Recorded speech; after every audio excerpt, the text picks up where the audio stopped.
Muchas gracias. Vamos a conversar algo importante. Sabemos que usted está terciando nuevamente para la Asamblea, en esta vez por las parroquias rurales de Quito.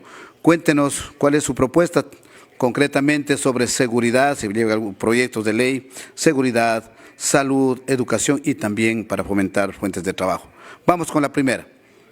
Claro que sí, Jorge. Mira, cuando yo estuve en la Asamblea Nacional fui la persona que propuso el cambio de nombre de ley al uso eh, progresivo de la fuerza a uso legítimo de la fuerza, y se abrió la puerta para varios cambios que se propuso, como por ejemplo que la policía y fuerzas armadas puedan dar de baja a los delincuentes para defender su propia vida o defender nuestra vida o la de nuestras familias. Pero entendemos que la seguridad es integral y que eso se hace con fondos.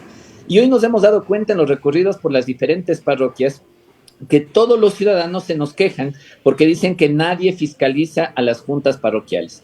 Hay grupos de ciudadanos que ya han puesto denuncias en Fiscalía, en Contraloría, porque ellos tienen indicios de sobreprecios en los contratos. Y claro, ¿qué es lo que sucede?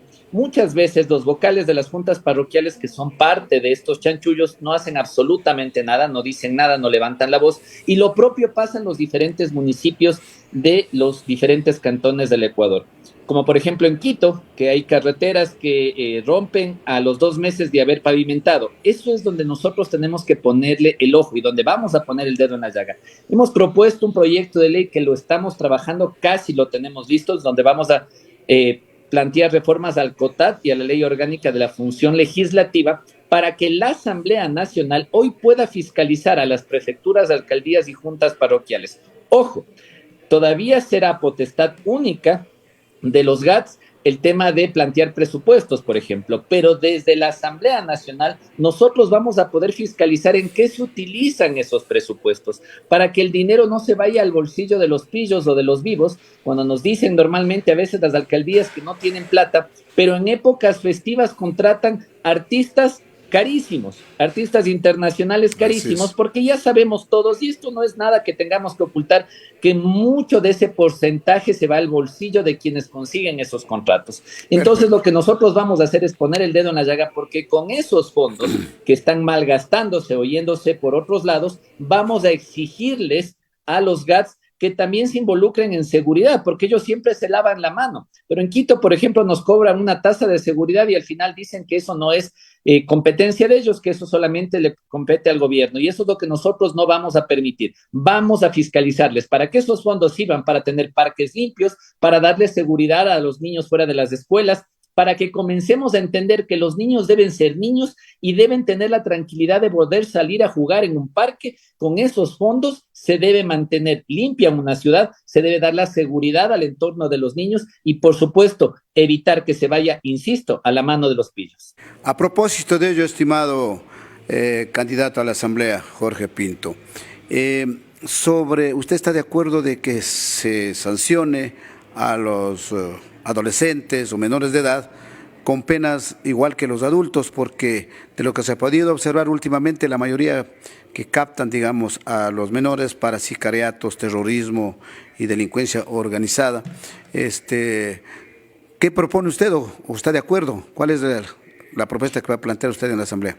Jorge, mira, nuevamente en la Asamblea, en una ley que se llamaba que se hizo varios cambios a cuerpos legales, se propuso que las penas sean mayores para los reclutadores. Se logró hacer eso.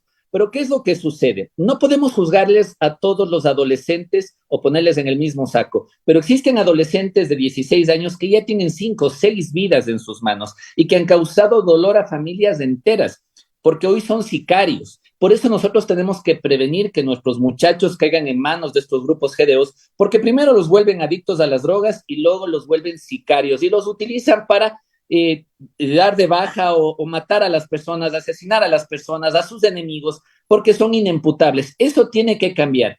¿Qué proponemos nosotros? Que estas personas por delitos graves sean juzgados como adultos. Obviamente, que no vayan a una cárcel como la de Cotopaxi, o no vayan a una cárcel con los adultos, pero sean separados de los otros niños que tienen delitos menores, porque las manzanas podridas van a terminar pudriendo a las otras manzanas. Lo que tenemos que hacer es tratar de rehabilitar a estos muchachos, eventualmente, si se puede, pero en un centro de privación de libertad completamente separado para que no contaminen a los chicos que todavía no pertenecen a los grupos GDOs y que estos muchachos, al ser sicarios, ya tienen un estatus diferente en estos grupos de delincuencia organizada y son los cabecillas en los lugares donde están los menores de edad y terminan siendo los jefes de los grupos GDOs en estos lugares y reclutando nuevos muchachos. Hay que romper la cadena y para eso yo estoy de acuerdo que sean juzgados como adultos por delitos mayores, como asesinato, sicariato, este tipo de delitos que definitivamente cobran vidas y traen sufrimiento a las familias ecuatorianas y que eventualmente en estos lugares donde ellos van a estar separados en estos centros de reclusión,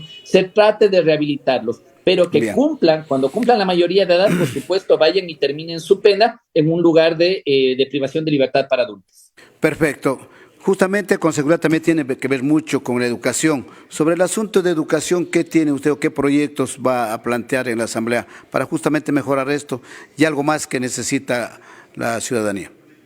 Como te decía, Jorge, precisamente ahí es donde tenemos que poner el dedo en la llaga. Los fondos que se están yendo por otros lados en los GAT deben ser utilizados para tener una mejor educación y una educación segura para nuestros niños.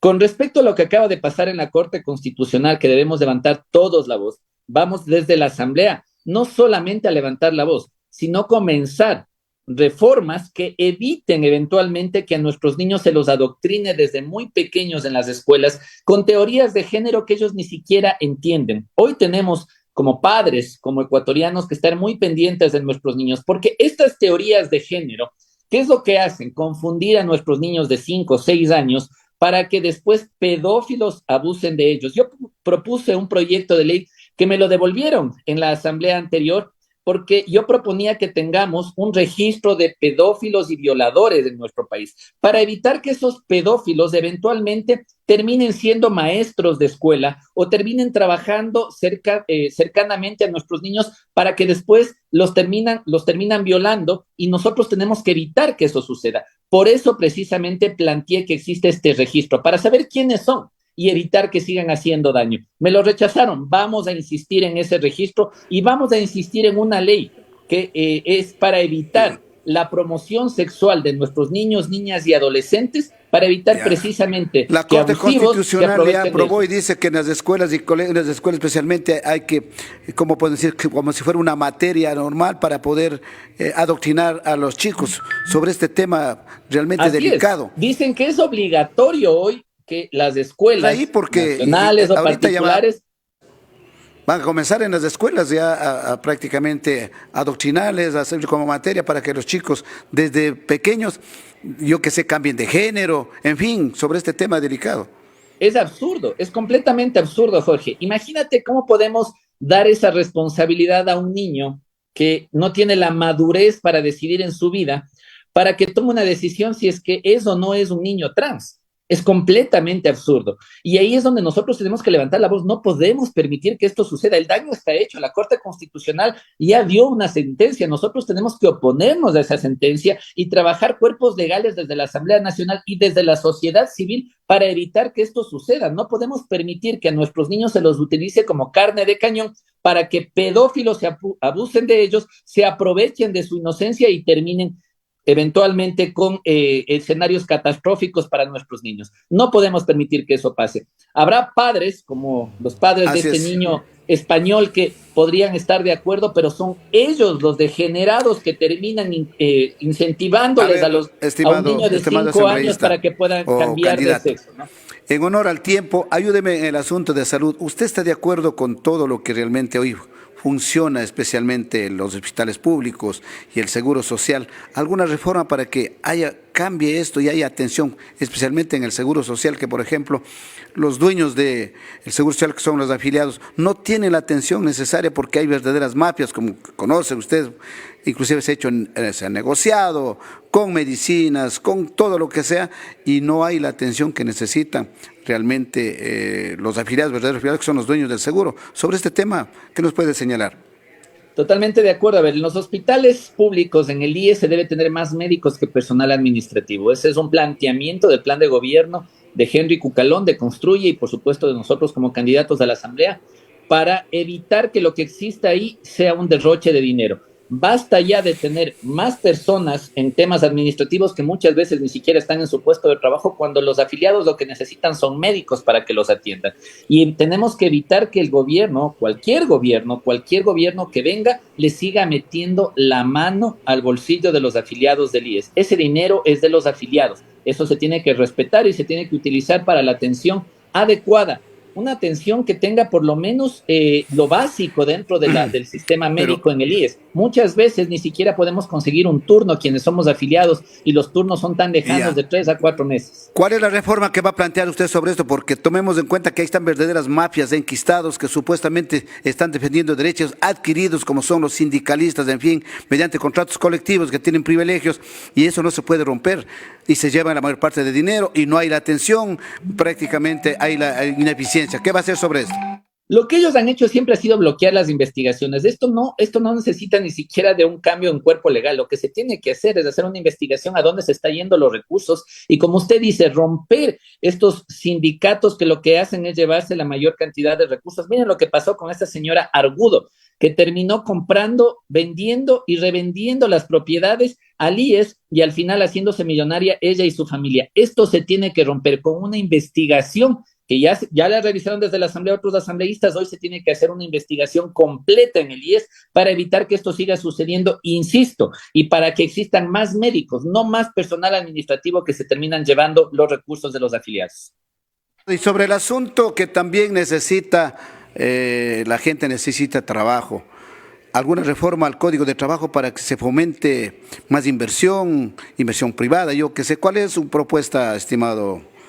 Jorge, hoy les dicen a todas las personas emprendedores, porque es la manera de lavarse las manos y decir que son personas que han perdido el trabajo por las malas administraciones que hemos tenido y porque no se ha podido generar empleo. Lo que nosotros buscamos hoy es que las personas que se encuentran en la informalidad tengan la oportunidad de trabajar. Y eso se logra cambiando el código laboral que nosotros tenemos, entendiendo que el trabajo por horas no es dañino, que el trabajo por horas se utiliza en los países más desarrollados porque 7 de cada 10 ecuatorianos no tienen un empleo digno. Esos 7 de cada 10 ecuatorianos, es decir, 7 de cada 10 familias, van a tener la oportunidad de tener ingresos. Y el trabajo por hora se tiene que dar, por supuesto, con todo el respeto a la ley y con todas las normativas que se tengan que dar para que las personas que puedan trabajar por horas tengan el seguro al IES, la afiliación al IES y tengan todo lo que deben tener ellos, todos los beneficios de ley para que puedan trabajar por horas y de esa manera puedan conseguir trabajo. Hay muchas personas en otros países, aquí se oponen al trabajo por horas, pero se van a veces a trabajar en Europa o en Estados Unidos